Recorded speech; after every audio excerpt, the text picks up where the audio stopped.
Let me share my own story.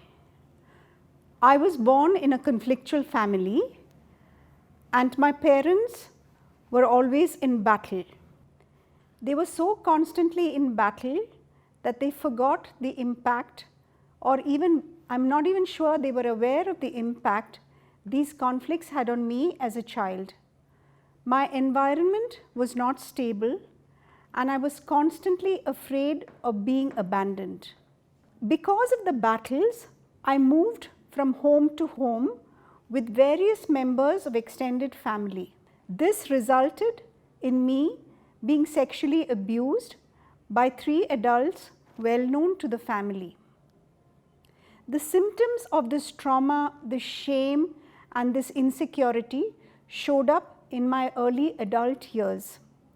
I was experienced by others as having no sense of direction, no purpose, not able to have any identity of my own, oscillating between moods of being extremely agitated or extremely pleasing, and almost kind of lived in a world of my own. I was written off.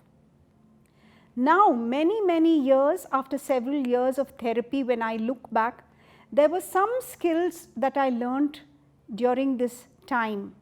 Although the time was difficult, the skills of observation, understanding human dynamics, and the ability to sense what another person is feeling has enabled me and got me to where I am today in my profession.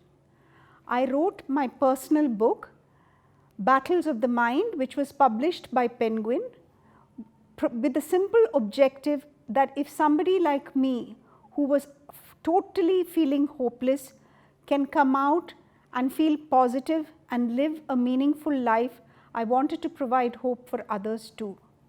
Today, when I look back, I think for each of us, it's important to own our history and yet not let our history become the navigator of our life.